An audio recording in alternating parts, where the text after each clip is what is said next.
Guys, जैसा कि कल होने वाली है सेंसेक्स की एक्सपायरी, क्या कोई उसमें अपॉर्चुनिटी हमें देखने को मिल रही है? किस तरह से उसका कंप्लीट एनालिसिस बन रहा है? किन बातों का हमें ध्यान रखते हुए चलना है जिससे कि हम ट्रैप से बचते हुए काम कर सकें, उस बारे में कंप्लीट एनालिसिस करेंगे। साथ ही साथ निफ्टी 50 और बैंक निफ्टी का भी डिटेल एनालिसिस हम करने वाले हैं।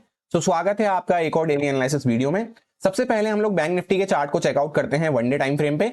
तो वही सेम कहानी यहाँ पे कंटिन्यू है जो हम 5-6 दिन से डिस्कस करते हुए आ रहे हैं कि मार्केट यहाँ पे चैनल के अंदर में मूव करता हुआ चल रहा था। इसकी लोअर साइड पे आने के बाद यहाँ पे ऊपर से डायरेक्टली हम गिरते गिरते आए, इसलिए यहाँ पे लोअर साइड पे आने के बाद एक रिट्रेसमेंट मार्केट ने लिया। उसके बाद इसी रेंज के अंदर में मार्केट यहाँ पे काम करता हुआ नजर आ रहा है। कल भी मैंने आपसे यही कहा था कि बैक टू बैक इसी रेंज के अंदर में हमें क्लोजिंग देखने को मिल रही है। तो जब इस रेंज के बाहर हम निकलना चालू करेंगे तभी एक अच्छा मोमेंटम हमें मिल पाएगा। और काफी दिन हो चुके हैं, यहाँ पे 5-6 दिन हो चुके हैं, तो बहुत ही पास है हम रेंज ब्रेकआउट के। इसी के साथ अगर इस जोन के अंदर जो आज कैंडल बनी है हमारी, उसको अगर हम चेकआउट करते हैं तो अभी हम हायर साइड पे कहीं ना कहीं प्लेस्ड हैं। तो हायर साइड पे ही अगर ब्रेकआउट वगैरह होता है तो वो हमारे लिए ज्यादा अच्छा रहेगा, क्योंकि नीचे आते आते पहले मार्केट को यहां तक पूरा ट्रेवल करना पड़ेगा, जहां पे बीच बीच में उसको मल्टीपल सपोर्ट दिखेंगे, फिर जाके मार्केट इसके नीचे यहाँ पे बाहर निकल पाएगा। तो अभी हायर साइड पे हम खड़े हुए हैं, तो उस साइड पे ही कुछ ब्रेकआउट वगैरह होता है तो हमें एक fast momentum, near by momentum देखने को मिल सकता है, जहां पे एक अच्छी अपॉर्चुनिटी हमारे सामने बन सकती है। कैंडल की साइज आप चेकआउट करेंगे तो यहाँ पे काफी बड़ी कैंडल बनती हुई नजर आई है, पर देखने से ऐसा लगेगा आपको जहां पे ओपन हुए थे हम वहीं पे क्लोज हो गए 48,000 के लेवल के आसपास। तो पूरे दिन ऐसा लगेगा कुछ होता हुआ नजर ही नहीं आया, जबकि यहाँ पे काफी ज्यादा वॉलिटिलिटी हमें देखने को मिली, इनसेन क्रेजी मूव्स हमें देखने को मिले, जहां पे मार्केट पूरा ऊपर नीचे जिगजैग करता हुआ नजर आया। नीचे के भी काफी अच्छे मूव हुए, ऊपर के भी काफी अच्छे मूव हुए, और एंड में बहुत ही अच्छी यहाँ पे शॉर्ट कवरिंग के साथ मार्केट क्लोज करता हुआ नजर आया है। अभी लोअर टाइम फ्रेम पे चल के हम अच्छे से उसको स्टडी करेंगे। तो फिलहाल यहाँ पे क्या देखने को मिल रहा है आपको कि मार्केट बैक टू बैक यहाँ पे, जैसा कल भी हमने डिस्कस किया था कि 48,000 के लेवल के आसपास कंटिन्यू रेजिस्टेंस फेस कर रहा है। तो यहाँ पे कोई ना कोई कॉल राइटर्स वगैरह ये चाहते हैं कि मार्केट इसके नीचे ही बना रहे। कल भी हमने डिस्कस किया था कि कॉल राइटर्स की पोजीशन इसके ऊपर ही कवर होना चालू होगी, जिन्होंने यहाँ पे पूरा ये रेंज के अंदर में मार्केट को रोक रखा है। और वैसे भी प्राइस एक्शन वाइज हम काफी लंबे टाइम से डिस्कस करते हुए आ रहे हैं कि जब इस तरह से फॉल किया उसके बाद यहाँ पे रिट्रेसमेंट लिया तो ये सेलर्स काफी अच्छे प्रॉफिट में बैठे हैं। तो जब इस टाइप का प्राइस एक्शन बनना चालू होगा तो मार्केट धीरे धीरे लिपजिप करता हुआ, रुकता रुकाता ही ऊपर की साइड पे जाता हुआ नजर आएगा, जहां पे बीच बीच में बार बार सेलर्स एक्टिवेट होने की कोशिश करेंगे। और अगर प्राइस एक्शन कंटिन्यू करना है तो यहाँ पे इंपॉर्टेंट लेवल्स वगैरह जब ब्रेकडाउन होना चालू होते हैं तभी यहाँ पे हमें प्राइस एक्शन इस तरह से यहाँ पे कंटिन्यू होता हुआ नजर आएगा। ये बात हमने इस वाली कैंडल, जो पहली कैंडल बनना चालू हुई थी यहाँ पे ग्रीन कैंडल, तभी हमने डिस्कस कर लिया था कि नीचे से ऊपर तक 800 पॉइंट का मूव हो चुका है। तो यहाँ पे अब ना अग्रेसिव होकर बाय का स्कोप बचता है, ना अग्रेसिव होकर सेल करने का स्कोप बचता है। और एग्जैक्टली आप देख सकते हैं यहाँ पे दोनों साइड के जिगजैग मूव्स होते हुए नजर आ रहे हैं 3-4 दिन से, जहां पे कोई भी हमें एक ट्रेंडी डायरेक्शन देखने को नहीं मिल रहा है। अब हम लोग आ चुके हैं 15 मिनट टाइम फ्रेम पे। यहाँ पे आपको देखने को मिलेगा कि मार्केट हमारा पहले एकदम यहाँ पे साइडवेज बिहेव करता हुआ नजर आ रहा था इस रेंज के अंदर में, और हमने यही प्लान किया था कि यहाँ पे मल्टीपल टाइम मार्केट 48,000 के लेवल के आसपास रेजिस्टेंस फेस कर चुका है। तो अगर 48,000 के लेवल को क्रॉस करना चालू करता है तो यहाँ पे काफी सारे कॉल राइटर्स की पोजीशन कवर होना चालू होगी। मार्केट इसी के आसपास गैप अप ओपन होता है एग्जैक्टली, और हाई लगाता है 48,001 का, यानी मार्केट इसको क्रॉस नहीं कर पाता है। एग्जैक्टली उसी लेवल के आसपास से हमें सेलिंग देखने को मिलती है, जहां पे धीरे धीरे करता हुआ मार्केट पूरा नीचे आता है। पहले क्लोजिंग प्राइस के आसपास सपोर्ट लेने की कोशिश करता है, फिर नीचे आता है, फिर 500 के आसपास सपोर्ट लेने की कोशिश करता है, फिर उसको भी ब्रेक डाउन करके वहां से वापस से एक हमें शार्प रिवर्सल अपसाइड पे देखने को मिलता है। फिर वापस से पूरा मोमेंटम वो फेड आउट होता है, फिर वापस से यहाँ पे बायर्स 500 के नीचे आते हैं और वापस से ऊपर लेके जाते हैं। तो जैसा हम 2-3 दिन से डिस्कस करते हुए आ रहे हैं कि ऐसे टेरिटरी में, ऐसे जोन में हम बने हुए हैं जहां पे बायर सेलर दोनों ही कंफ्यूज नजर आ रहे हैं, ट्रेंड डिसाइड करने की यहाँ पे कोशिश कर रहे हैं कि किस साइड पे मार्केट को लेके जाया जाए, ऊपर लेके जाया जाए या नीचे लेके जाया जाए। उसी वजह से आप देख सकते हैं 2 दिन से मार्केट यहाँ पे इस तरह से छोटी रेंज में जिगजैग कर रहा था, आज काफी बड़ी रेंज में मार्केट जिगजैग करता हुआ नजर आया। और इसी के साथ जिन भी लोगों ने PSY लेवल्स वाली वीडियो को चेकआउट नहीं करा है, कर सकते हैं। इस टाइप के लेवल्स पे जब बात आती है तो काफी इंपॉर्टेंट पॉइंट्स मैंने आपके साथ उस वीडियो में शेयर कर रखे हैं। उसमें यह भी बताया है मैंने आपको कि जब भी एग्जैक्टली मार्केट सपोर्ट या रेजिस्टेंस लेके गिरना चालू करता है या बढ़ना चालू करता है PSY लेवल से, तो वो ज्यादा दूर नहीं जा पाता है, और ज्यादा दूर जाता भी है तो कहीं ना कहीं वापस से हमें एक टाइम बाद रिवर्सल देखने को मिलता है, जहां पे उसके ऊपर के स्टॉप लॉस मार्केट कलेक्ट करने आता ही आता है। उसी के साथ एक और नेक्स्ट पॉइंट मैंने आपको उस वीडियो में क्या शेयर कर रखा है कि जब भी PSY लेवल का मार्केट दूर से चलता चलता ब्रेकडाउन या ब्रेकआउट करता है तो वहां पे जनरली हमें फेलियर देखने को मिलता है। काफी सारी लर्निंग वीडियोस आपके साथ फ्री ऑफ कॉस्ट शेयर करी जाती हैं, पर फ्री ऑफ कॉस्ट शेयर हो रही है इसका मतलब ये नहीं है कि उनका कोई वैल्यू नहीं है। बहुत ज्यादा वैल्यू वो आपको प्रोवाइड करा सकती हैं अगर आप ध्यान से बातों को याद रखते हैं तो। सिर्फ एक ही वीडियो से आपको 2 पॉइंट यहाँ पे देखने को मिले, जिसने वो वीडियो देखा होगा उसके आज वो पॉइंट्स काफी ज्यादा काम आए होंगे। अब यहाँ पे कल के लिए हमारा किस तरह से प्लान रह सकता है बैंक निफ्टी में, तो सिंपली आपको देखने को मिलेगा कि काफी अच्छा मूव होता हुआ नजर आया है यहाँ पे। तो बायर्स को अभी तो काफी अच्छा प्रॉफिट देखने को मिल रहा है। तो मार्केट किन को टारगेट कर सकता है? एक तो जो रैंडम बायर्स है जो यहाँ पे टॉप लेवल के आसपास एंटर हुए होंगे भक्ति भक्ति ट्रेन में, जो रिटेलर्स वगैरह होते हैं कि मार्केट भगता हुआ जा रहा है, चलो यहाँ पे बाय कर लेते हैं। या जैसे एंड में उन्होंने देखा होगा 48,000 को भी मार्केट ब्रेकआउट करने वाला है, क्या पता बहुत बड़ा गैप अप खुल जाए, तो चलो बाय कर लेते हैं। तो उन लोगों को मार्केट अगर टारगेट कर सकता है, कब टारगेट कर पाएगा? अगर फ्लैट टू हल्का फुल्का ऊपर नीचे इस जोन के आसपास हम खुलते हैं। तो यहाँ पे अगर इस जोन के आसपास खुलते हैं तो हो सकता है मार्केट पहले थोड़ा सा सेलिंग में आए, फिर वापस से अगर अपने हाई को ब्रेकआउट करता है तब बाइंग के साइड पे एक अच्छा मूव मिल सकता है। तो उस केस में हो सकता है पहले सेलिंग हमें देखने को मिले, तो छोटे मोटे पॉइंट्स अगर हम चाहें तो उसमें कैप्चर कर सकते हैं, या फिर आराम से वेट एंड वॉच कर सकते हैं। फिर वापस से मार्केट जब ब्रेकआउट करेगा तो ऑलरेडी यहाँ पे 48,000 के लेवल के आसपास मल्टीपल टाइम हमें रेजिस्टेंस देखने को मिल चुका है। तो इसके ऊपर जाते ही 1-2 मिनट भी अगर प्राइस सस्टेन करता है तो काफी अच्छी शॉर्ट कवरिंग हमें देखने को मिल सकती है। क्योंकि दूसरी पार्टी कौन है यहाँ पे? जो ऊपर के पोजिशनल सेलर्स वगैरह बैठे हैं, उन्हीं को मार्केट टारगेट कर सकता है। या तो रैंडम बायर्स जो यहाँ पे एंड के टाइम पे आए हैं छोटा मोटा सेलिंग देके उनको टारगेट कर सकता है, या फिर ऊपर के जो सेलर्स हमें बैठे हुए नजर आ रहे हैं इनको मार्केट टारगेट कर सकता है। क्योंकि जो यहाँ पे नीचे बैठे होंगे उनको तो मार्केट ने ऑलरेडी भगा दिया है, और कुछ यहाँ पे आसपास के सेलर्स भी भग गए होंगे। तो अब बाकी के जो ऊपर के बैठे हुए हैं वो जब भी भगना चालू करेंगे जब मार्केट 48,000 के ऊपर सस्टेन करना चालू करता है। क्योंकि बहुत सारे लोग साइकोलॉजिकल लेवल को प्रेफरेंस देते हैं। तो अगर इसके ऊपर मार्केट यहाँ पे जैसे नीचे आया वापस से ब्रेकआउट कर रहा है, तो फिर यहाँ पे ऊपर के सेलर्स भी अपनी पोजीशन से एग्जिट लेना चालू करेंगे, तो हो सकता है एक अच्छा हमें मोमेंटम देखने को मिल जाए।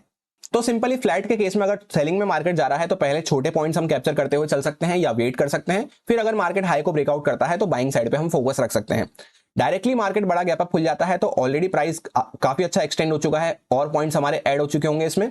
तो फिर यहाँ पे आके हम डायरेक्टली ना तो बाय कर सकते हैं ना तो सेल कर सकते हैं। 5-10 मिनट 15 मिनट हमें वेट करना होगा।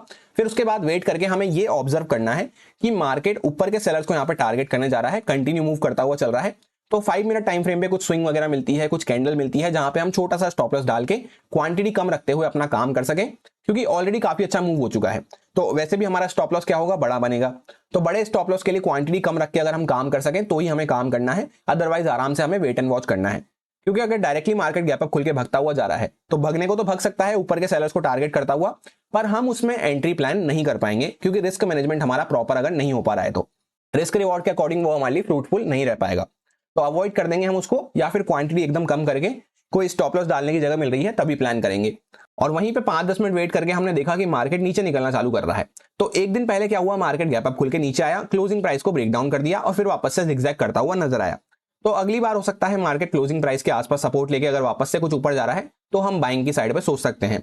तो इसमें हमें क्या मिलेगा कि पहले हमें थोड़ा सेलिंग के पॉइंट्स मिल सकते हैं, उसको भी हमें क्वांटिटी कम रखते हुए ट्रेल करते हुए प्लान करना है, और फिर वापस से यहाँ पे क्लोजिंग प्राइस के आसपास आते आते हमें प्रॉफिट बुक कर लेना है।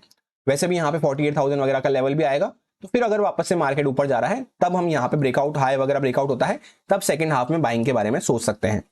और डायरेक्टली अगर मार्केट गैप डाउन खुल जाता है बड़ा सा, तो ये स्विंग के बीच में हम खुल रहे होंगे और वापस से इसी रेंज के अंदर में हम आ चुके होंगे जहां पे मार्केट पूरा ये टाइम पास करता हुआ नजर आ रहा है।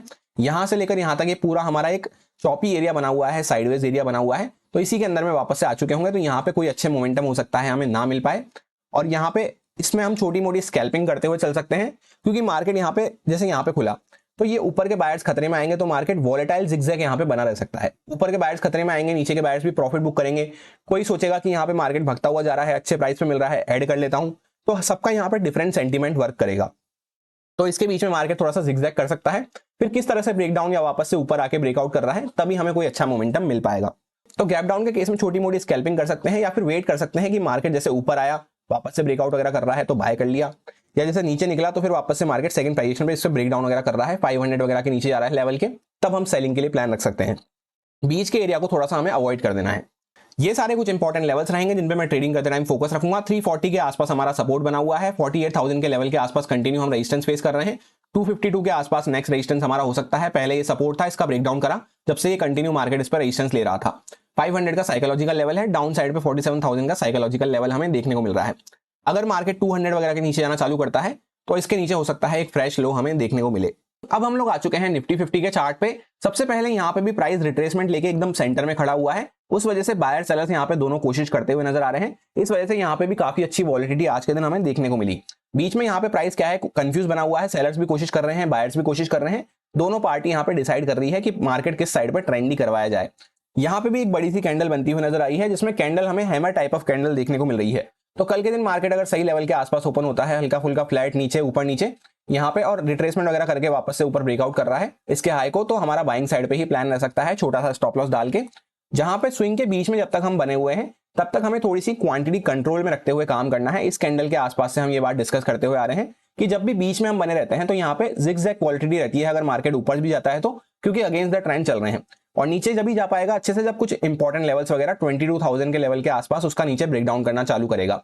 अब 15 मिनट टाइम फ्रेम पे हम आ चुके हैं एग्जैक्ट कंडीशंस को डिस्कस करने के लिए। 2 दिन से मैं आपसे यही बात कहता हुआ आ रहा हूं कि ये जो मार्केट का पूरा जोन है इस तरह से, ये पूरा एक चॉपी जोन है जहां पे जिगजैग वॉलेटिलिटी हमें देखने को मिलेगी। परसों भी आपसे ये बात कही थी, कल भी आपसे यही बात कही थी। एग्जैक्टली जो लेवल मैंने आपको मार्क करके दिया था 22,326 के आसपास, इसी के आसपास मार्केट गैप अप खुलता हुआ नजर आया। डॉट इसी पे रेजिस्टेंस लेके मार्केट यहाँ पे गिरना चालू कर दिया। हमने क्या प्लान किया था कि मार्केट अगर इस लेवल को ब्रेकआउट करना चालू करता है तभी यहाँ पे इसके ऊपर एक अच्छा मूव मिल पाएगा हमें 424 के आसपास तक, पर मार्केट डॉट इसी पे रेजिस्टेंस लेके गिरना चालू कर दिया। उसके बाद यहाँ पे कंटिन्यू यहाँ पे सेलिंग हमें देखने को मिली। फिर एग्जैक्टली मार्केट लोअर साइड पे आके सपोर्ट लेके वापस से रिट्रेसमेंट किया, फिर वापस से इसको ब्रेक डाउन किया, यहाँ पे इस लेवल के आसपास वापस से सपोर्ट लिया और वापस से एंड में एक short covering, sharp short covering हमें देखने को मिल रही है जहां पे काफी बड़ा मूव होता हुआ नजर आया है। और एग्जैक्टली उसी लेवल के आसपास हम आ चुके हैं जहां पे हमारा नेक्स्ट रेजिस्टेंस था। तो लेवल्स वगैरह काफी परफेक्टली वर्क करते हुए नजर आए।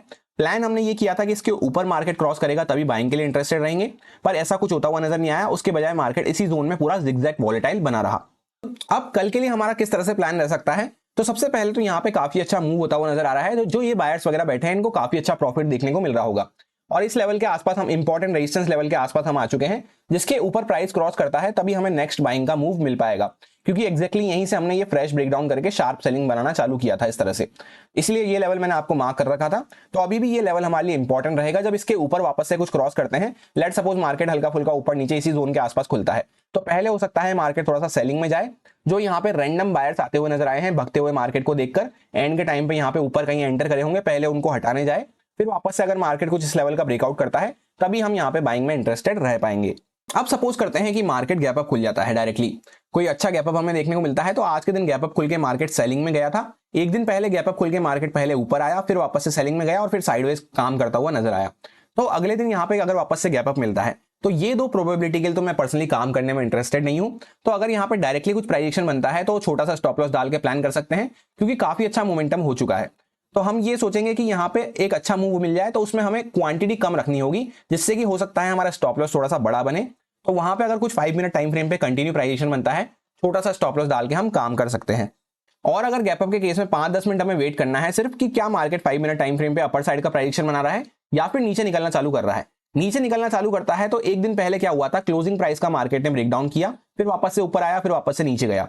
तो अगले दिन हो सकता है वापस से अगर नीचे निकल रहे हैं तो क्लोजिंग प्राइस के आसपास अगर सपोर्ट लेके मार्केट ऊपर जा रहा है तब भी हम यहाँ पे बाइंग साइड पे सोच सकते हैं, जहां पे भी छोटा सा स्टॉप लॉस डाल के हमें काम करना जरूरी है। काफी बड़ा मोमेंटम ऑलरेडी होता हुआ नजर आ चुका है। डायरेक्टली अगर कोई बड़ा गैप डाउन खुल जाते हैं, छोटे मोटे गैप डाउन से तो यहाँ पे फर्क नहीं पड़ेगा, वापस से मार्केट ऊपर की साइड पे जाता हुआ नजर आ सकता है। डायरेक्टली कोई बड़ा गैप डाउन खुल जाते हैं तो फिर हमें यहाँ पे ये दिक्कत आ सकती है कि मार्केट पूरे स्विंग के बीच में खुल रहा होगा। तो उस केस में भी वापस से वैसे भी इस जोन में आ चुके होंगे हम, जहां पे जिगजैग वॉलेटिलिटी हमें देखने को मिल रही है। तो यहाँ पे फिर मार्केट जिगजैग करता हुआ रहेगा। इसमें हम छोटे मोटे मूव्स पकड़ते हुए चल सकते हैं प्राइस एक्शन के अकॉर्डिंग। बाकी लेवल्स वगैरह सारे एज इट इज वही हैं, dot to dot, point two point काफी अच्छे से वर्क करते हुए नजर आ रहे हैं। कोई भी चेंजेस करने की जरूरत नहीं है।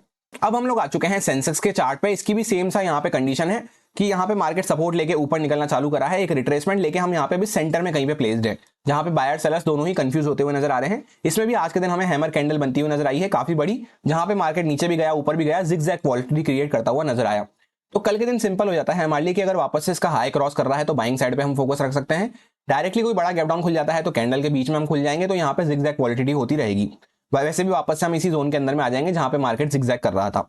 और डायरेक्टली कोई बड़ा गैप अप खुल जाते हैं तो 5-10 मिनट वेट करके हमें काम करना है, जैसा निफ्टी 50 में हमने डिस्कस किया कि मार्केट नीचे निकल रहा है तो हो सकता है क्लोजिंग प्राइस के आसपास आए, पहले थोड़ी सेलिंग देखने को मिले, फिर वापस से मार्केट ऊपर जाता हुआ नजर आए। और डायरेक्टली ऊपर निकल रहा है तो 5 मिनट टाइम फ्रेम के कंफर्मेशन के साथ हम छोटा सा स्टॉप लॉस डाल के वहां पे प्लान कर सकते हैं। अब 15 मिनट टाइम फ्रेम पे हम चेकआउट करते हैं इसको, तो वही सेम कंडीशन है कि एक शार्प मूव होता हुआ यहाँ पे नजर आया है, जहां पे नीचे के ये जो बायर्स वगैरह बैठे हैं इनको डायरेक्टली हम इस तरह से यहाँ पे टारगेट नहीं कर पाएंगे। टारगेट हम किनको कर सकते हैं, या तो जो ऊपर के सेलर्स बैठे हुए हैं, क्योंकि मोस्टली सेलर्स तो यहाँ पे निकल गए होंगे, जो भी यहाँ पे इस आसपास के सेलर्स होंगे वो तो निकल गए होंगे।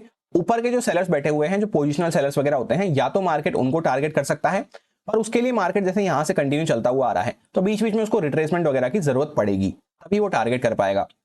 और दूसरा किसको हम टारगेट कर सकते हैं, जो ये भक्ति भक्ति ट्रेन में एंड के टाइम पे यहाँ पे लोग बाय करके गए होंगे, रैंडम बायर्स जो होते हैं जो यहाँ ऊपर के प्राइस के आसपास बाय करके गए होंगे, ये देखते हुए कि अरे मार्केट तो भगता ही जा रहा है, चलो बाय कर लेते हैं। तो इनको हम कब टारगेट कर पाएंगे, जब लेट सपोज मार्केट हल्का फुल्का ऊपर नीचे यहाँ कहीं पे खुलता है, तो हो सकता है मार्केट पहले थोड़ा बहुत रिट्रेसमेंट करे, फिर उसके बाद हमें एक अच्छा मूव देखने को मिले। क्योंकि पूरा इस तरह से यहाँ पे नीचे तो हम नहीं आ सकते, तो फ्लैट अगर यहाँ पे हल्का फुल्का ऊपर नीचे खुलते हैं तो पहले हो सकता है थोड़ा बहुत मार्केट यहाँ पे रैंडम बायर्स वगैरह को हटाए, फिर वापस से एक अच्छा मूव हमें देखने को मिले, या थोड़ा बहुत यहाँ पे पहले इस तरह से जिगजैग वगैरह करे, फिर एक अच्छा मूव हमें देखने को मिले। तो पहले हमारा थोड़ा सा प्रॉफिट बुकिंग के लिए प्लान रह सकता है यहाँ पे, या यूं कह सकते हैं ये जो रैंडम बायर्स आए हैं इनके स्टॉप लॉस टारगेट करते हुए पहले हम सेलिंग के लिए प्लान रख सकते हैं। उसमें छोटा सा टारगेट हमें रखने की जरूरत है, छोटे पॉइंट्स में ट्रेल करने की जरूरत है, क्वांटिटी भी हमारी कम रहेगी। उसके बाद वहां पे अच्छे से ट्रेल करते हुए चलना है, फिर हो सकता है वापस से मार्केट अगर रिकवर वगैरह कर रहा है, हाई को अगर ब्रेकआउट करता है इस लेवल वगैरह को, तब हमें एक बाइंग का मोमेंटम अच्छा देखने को मिल सकता है। हल्का फुल्का ऊपर नीचे यही केस रहेगा यहाँ पे। डायरेक्टली बड़ा गैप अप खुल जाते हैं, तो एक दिन पहले बड़ा गैप अप खुल के मार्केट पहले सेलिंग में गया, क्लोजिंग प्राइस को ब्रेक डाउन करा, तो एक अच्छा मूव वापस से आया, इस तरह से क्लोजिंग प्राइस को ब्रेक डाउन करता हुआ नजर आया। तो अगर वापस से गैप अप खुल रहे हैं तो 5-10 मिनट पहले वेट करना है कि क्या मार्केट ऊपर कंटिन्यू निकल रहा है तो 5 मिनट टाइम फ्रेम पे अगर इस टाइप की स्विंग वगैरह मिलती है, कोई कैंडल वगैरह मिलती है जिसका छोटा सा स्टॉप लॉस रख के हम काम कर सके, तो हम बाइंग के साइड पे सोच सकते हैं। अदरवाइज आराम से वहां पे हमें वेट करना है। इस तरह से जैसे यहाँ पे भगती हुई ट्रेन आ रही है, इतने पॉइंट्स ऑलरेडी जा चुके हैं, फिर ऑल पॉइंट्स यहाँ पे जा चुके होंगे गैप अप में, तो डायरेक्टली अगर मार्केट खुलते ही भग रहा है तो भले ही भगने दो उसको, मैं उसमें इंटरेस्टेड नहीं हूँ। रिस्क मैनेजमेंट के हिसाब से वो हमारे लिए फेवरेबल नहीं रहेगा। और जैसे गैप अप खुल के 5-10 मिनट में जैसे वेट करना है, तो फिर मार्केट अगर नीचे निकलना चालू कर रहा है तो पहले थोड़ा सा प्रॉफिट बुकिंग के लिए हम प्लान रख सकते हैं, जहां पे क्लोजिंग प्राइस के आसपास तक हमारा टारगेट रहेगा। क्योंकि एक दिन पहले मार्केट ने क्लोजिंग प्राइस को ब्रेक डाउन किया था, तो अभी हो सकता है वापस से मार्केट इस पर सपोर्ट लेके जाता है, तो यहाँ पे फिर बाइंग की अपॉर्चुनिटी हमारे लिए बन सकती है। यानी कुल मिला के एक प्राइस अच्छा स्ट्रेच होने के बाद जो रिट्रेसमेंट वगैरह होता है उसके लिए हम प्लान करेंगे और वापस से मार्केट कंटिन्यू जा सकता है। डायरेक्टली बड़े गैप डाउन के केस में वही प्लान है कि यहाँ पे स्विंग के बीच में हम रहेंगे, तो मार्केट पहले थोड़ा नीचे जा सकता है, ऊपर आ सकता है, इस तरह से यहाँ पे बीच में थोड़ा सा जिगजैग करता हुआ नजर आ सकता है। वैसे भी हमारा वापस से यही वाला जोन आ जाएगा जहाँ पे प्राइस जिगजैग हमारा बना हुआ है, तो इसमें हम छोटी मोटी स्कैल्पिंग करते हुए चल सकते हैं, ज्यादा कोई अच्छा मूव हमें नहीं मिल पाएगा।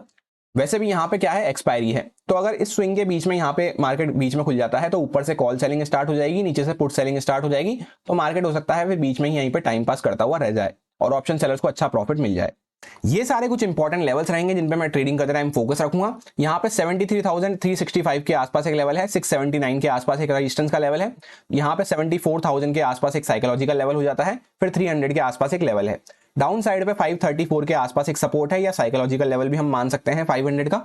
उसके बाद 335 के आसपास एक माइनर सपोर्ट है, फिर यहाँ पे 71900 के आसपास एक सपोर्ट हमारा आ जाता है।